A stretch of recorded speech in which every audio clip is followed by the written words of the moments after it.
Welcome to BEFM Drama. We're basing this week's episode on A Message from the Sea by Charles Dickens, Wilkie Collins, Robert Buchanan, Charles Allston Collins, Amelia Edwards, and Harriet Parr. It's a story about a captain who finds a message in a bottle, which uncovers a mystery about two enemies that have been trapped on a desert island together while fighting over a secret that one of them has been keeping. If you've been listening, you'll know that one of our main characters already has a secret that he's been keeping from the other. Goblin is quitting his job as a paramedic and has not yet told Fern. So we're going to let our characters live through the same situation, albeit in a different location, and discovered by a different kind of captain. Please enjoy BeFM Drama's production of Stuck in Elevator C. Captain's log, 6 a.m. Friday. This is Captain Bessie Jorgan, on my first day in charge of the fire department. Big promotion, no surprise. I'm just better than everybody. Reporting to an elevator fire at the Raybrock building. Looks pretty bad. Luckily the building was closed at the time. The fire started in an elevator and spread to the post office and the drapery store nearby. You know you don't have to record captain's logs in every mission, right? This isn't Star Trek. Yeah, and you don't have to have a job, do you? Did they find anyone inside? Two screaming crazy men in their underwear. They were stuck in the elevator. They'd gotten into a pretty big fight, but they're fine. Well, at least the paramedics are already here. I didn't see any paramedics in there. That's their ambulance parked out front. What do those two call each other? Gobman and Fred? I don't know who that is. Listen, I heard a rumour Gobman's out of here soon. I hope Fred's taking it okay. Wait a minute. What's wrong? Look at these soot markings on and around their van. Well, the wind is still blowing the ash around. But look where it didn't blow. There's no soot at all behind their tyres. That means they didn't get here after the fire spread. They got here before. You don't think that they... If they got trapped in there when the building went up, they would have been in big trouble. Are you sure you didn't see anyone else inside? Not a soul? Let's head to the elevator. Be careful. Watch your step. There's a lot of... What did you just trip over? It's just a bottle. There's a note inside it. What does it say? Most of it is burned. I can't make this out. Can you read this? Let me see. It just says, this is the end of Goblin and Fern. That's what their names were. What did I say? Goblin? Captain. Ah, yeah. Get looking. We need to figure out what happened to those two tonight.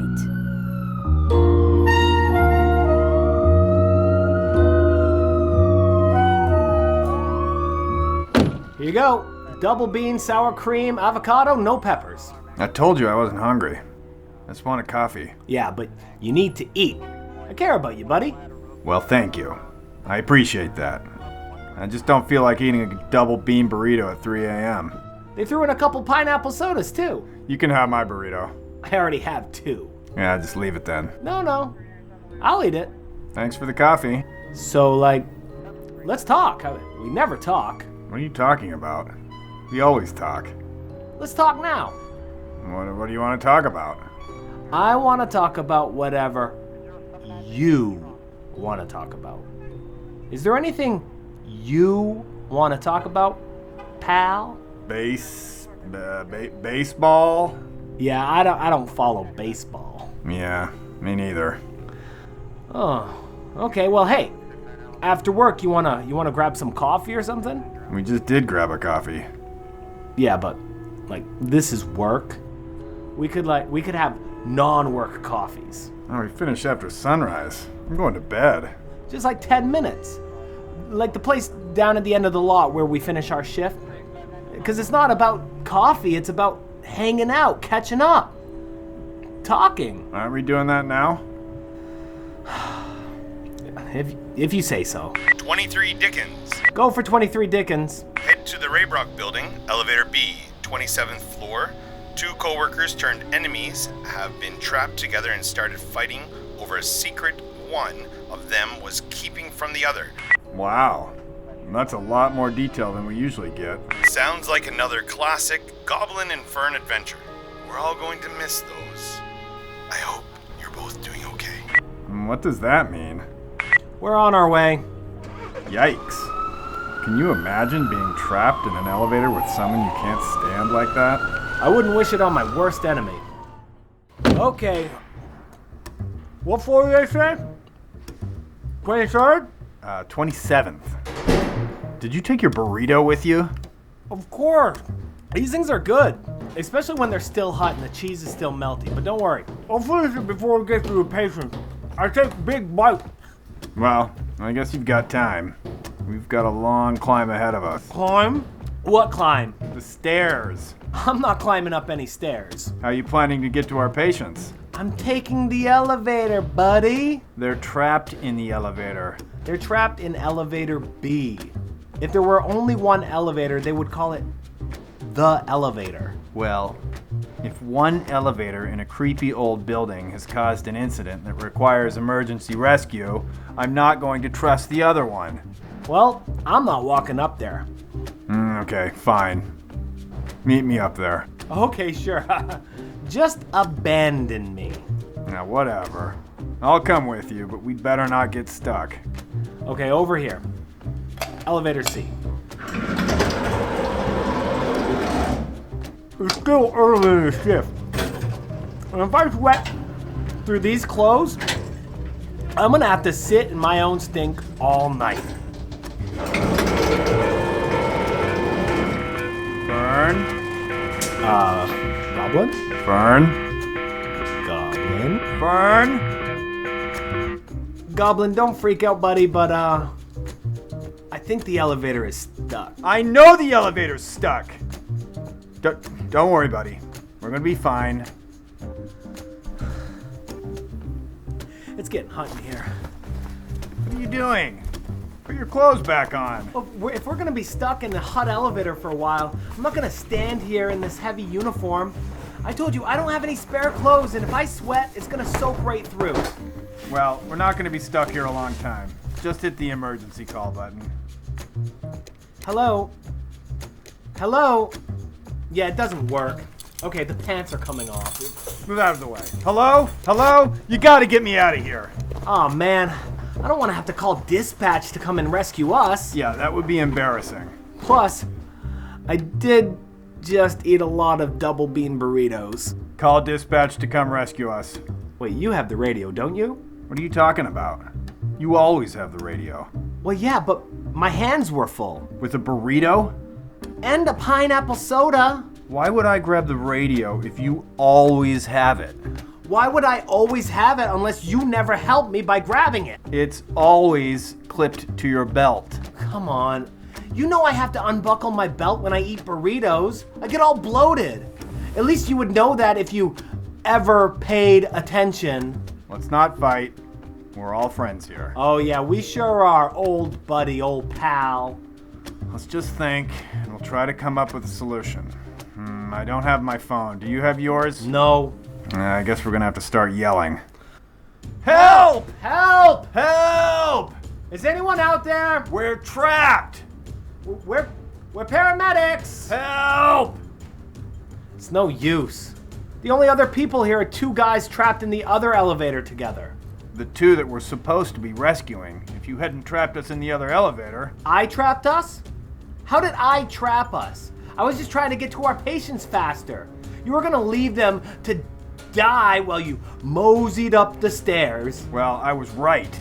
We can't get to them now. How could I have known that this would happen? You could have listened to me. Yeah, like you ever listen to me. What did you say? Oh, no surprise you weren't even listening to that. If you weren't too worried about eating my lunch to do your job. Excuse me? I bought this burrito. I was trying to make a nice gesture, but you rejected it, so it's mine now, and I'm eating it. Will you stop eating bean burritos while we're trapped in here together? Well, I'm sorry if you have the horrible misfortune of being stuck in a small space with me. I don't know how you could have survived so many years stuck in an ambulance with me. No wonder you want out. Of course I want out. What do you want to stay, stuck in this elevator? I'm not talking about the elevator. Well, I don't know what you're talking about. Come on. Come where? We can't move. We're stuck in an elevator. I'm not an idiot, and I don't appreciate you treating me like I'm one. What are you talking about? Are you really gonna stand there and deny it? Deny what? I've been asking all night, and here's your last chance. Is there anything that you want to talk about? Is there anything at all on your mind? anything that might warrant mentioning to your longtime partner. We can't go anywhere. No excuses. No time like the present. What did you hear? Okay, yeah, I get it. I get it loud and clear. You're not gonna tell me. Fern, 2 weeks notice. who told you? That's what you care about. Who spilled the beans to big dumb Fern? Not the years of partnership that you're throwing aside, and not the week you spent lying about it. You put in 2 weeks notice a week ago. Just this rash decision to get out of here with not even mentioning it to me. It wasn't a rash decision. I decided this over a month ago. Oh, a month ago, and that's supposed to make me feel better? 4 or 5 more weeks that you were just lying to my face. I tried to tell you, but I couldn't. So I wrote you a note. I was going to give it to you on my last day. You wrote me a note Yes. that you were gonna give to me on your last day. Yes, I have it right here. Keep it, because I'm getting everything I need to know about how you feel about our relationship from this conversation. I like working with you. I just didn't tell you because I wanted to enjoy our last few weeks together. And what made you think that you couldn't enjoy my company if I knew you were leaving? Because I thought it might hurt your feelings. So because you thought it might hurt my feelings and lead to an uncomfortable conversation, you hid it from me, which is something that you should definitely know would hurt my feelings. But hoping that I'd find it out on the last day when you're already out the door so you wouldn't have to hear about it. That's not what I meant. It seems like hurting my feelings isn't the part that you were trying to avoid. It's the conversation with me. This has nothing to do with you. It's the job. You know how stressful it is. You complain about it all the time. How can you not understand how emotionally draining it is for me? Of course I complain. Of course I know how emotionally draining this job is. I complain because getting emotional over whether a patient dies or lives is going to make it more difficult to just save their lives. So you gotta bottle it all in. You have to hold it and then vent it somewhere else.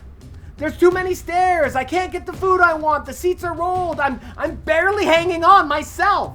Well, I'm glad whining all night about sandwiches or stairs or whatever gets you through the day, but that doesn't work for me. I get through it by talking to you. I thought I was commiserating with a friend, but I'm sorry to hear that talking to me is such an annoying burden for you. That's not how I feel. I don't know how you feel because you never tell me. Oh, like you care so much about me. Have you even asked once why I was leaving or what I'm doing next? No. Okay, so what are you gonna do? I don't know, but that's not the point. You didn't care to ask. You're just crying about how lonely you're going to be. Well, don't you think I would love to be happy for my friend, to celebrate with my friend and express my own fears and worries in a mature and helpful manner with my friend? I don't care that you're getting another job. Go for it. Get out there. Live your life. Let me cheerlead you. But you made it very clear that I'm not your friend. That's what I'm mourning here, not losing a friend, but finding out that apparently I never had one. We can still be friends. When? How? Have we ever hung out outside work? Today I asked you if you want to get coffee, and the barest minimum of social interaction was too much for you. It was on the way to your bus, and even knowing that you were lying to me, you still said no. That wasn't me saying no to hanging out with you. It was just a dumb idea. Oh, I guess it's just me then, huh? Fern, the big dumb guy with the dumb ideas. I want to tell you that that's not true, but you're being pretty obtuse right now. And when I get my phone back, I'm gonna look up what that means. And if it means dumb, then I'm gonna be much more mad at you. It means you're just looking for reasons to be mad. How am I supposed to not be mad? I came in today and the boss called me into his office to make sure that I wasn't leaving too. And all the other paramedics stopped me on the way to the ambulance asking what I was gonna do when you left. Dispatch was talking about it on the radio where everybody could hear, including you, and even the burrito guy who gave us the extra pineapple soda because he was gonna miss us. So everybody knew before I did. Everybody! I only told the boss. I had no idea everyone else knew. Oh, why would everyone else assume it was a secret? Normal people don't hide things like this, especially from their partners. I'm sorry. I screwed up. It was one mistake. We've ridden together for years. We've saved lives together. We've solved mysteries together. We've rapped together. I rapped. You just beatboxed. I have never beatboxed for anyone before. Beatboxing for someone is a sacred thing. It's a beautiful thing. Beats come from the heart. Two people opening up their hearts to one another and coming together with two kinds of mouth sounds and turning it into one. I thought that's what we had. I opened my heart to you, but you held deception in yours. Your beat was tainted. It was a lie beat. I don't know if I can ever even trust somebody to beatbox for me again. Don't you dare say that. No, it's true. I'm gonna have to start downloading beats from the internet and a bunch of royalty-free ones. You know, you could get sued if you get the wrong ones. Stop yelling about royalty-free rap beats. Don't tone police me. You never stop complaining. You never listen to my stories. You only ever talk about food and your weird crush on Goldilocks. It's Little Red Riding Hood, which you would know, along with all kinds of other things that I talk about if you didn't fall asleep every time I try to tell you something. Well, you smell like you ate 3 double bean burritos. Can you at least put your pants back on? You think you smell so great? Your uniform is soaked in sweat. You're the one that got us stuck in this disgusting oven of an elevator tonight. You always insult my ideas, and when you realize I was right, you refuse to admit that you were wrong, but you always find a way to blame me for it while you take my idea without apologizing. Fine. If you're not putting your clothes on, I'm taking mine off too. What is that? The stupid letter you wrote me? Don't look at that. Oh, dear Fern, this is hard to say. Give me that back. That is not yours anymore. Blah, blah, blah. I can't live my life one emergency to the next. Blah, blah, blah. Give it to me. I'll miss you, buddy. I hope this doesn't mean the end of Goblin and Fern. I'm burning that letter. Oh, yeah. Now who's being stupid? You can't burn that in here. We're gonna die of smoke inhalation. I'll burn it inside this pineapple soda bottle. It'll be gone forever. What are you doing? Oh God, you're setting it on fire, man! What are you doing, man? We're sitting in a box full of highly combustible black bean gas. Our uniforms are on fire. Put them out! Step on it! Jump on top of it! Put your face on you! This fire's hot! Put it out! I can't! Stop! Ah! See? This is why I need to get out of this job. I'm sick of situations like this. Situations like this one that you caused? Sorry, buddy, but these situations are gonna follow you forever, and I'm sick of following you around and getting stuck in situations like this too. You're the one that trapped us in here. Oh, and it's my fault that you were incapable of getting in an elevator without setting the whole place on fire. You know what? If we live through this, I'm glad you're leaving. Well, I'm glad too. I'll get an even better partner. We'll become real friends, and we'll sing rap songs together every day, freestyling in the ambulance. One more week of this, and then I won't have to put up with having any partner anymore. Well, why wait? Well, I guess we'll never know what happened here tonight. Are those two strange men in their underwear that you found trapped in the elevator going to be okay? Yeah, they'll be fine. They weren't hurt, just screaming about double bean burritos and trust or something. Sounds like their friendship is over, but they both just walked off. Still no sign of the paramedics, eh? No, and dispatch said 2 guys who called them got out of the building before the paramedics even got here. So I don't know who those 2 guys in their underwear were. What's that down in the fire? Is that a burned up paramedics uniform? Something funny's going on around here. Let's head upstairs and see if we can find any clues. What are you doing? You're not going to take the elevator, are you? Look what you made me do! What I made you do? You're the one that got us stuck in here. Listen, don't you talk to me like this. I'm the captain. Not going to be the captain after this. Thank you for listening to BEFM Drama's production of Stuck in Elevator C, written by me, Ryan Estrada. That's right, Goblin and Fern were the people that Lurcher rescued all along. They got out safely, even if their friendship didn't. This episode starred Sam Hazelton as Goblin, Kelly Brasbridge as Fern, Laura McLucky as Captain Bessie, and Andrew Murphy as Dispatch. Hidden Agenda, Loopster, Clash Defiant, and Chase Pulse Faster are by Kevin MacLeod of Incompetech and released under Creative Commons Attribution License. Goblin's theme and Colored Blanks are by Unheard Music Concepts. Thank you for listening to BEFM Drama. See you next time.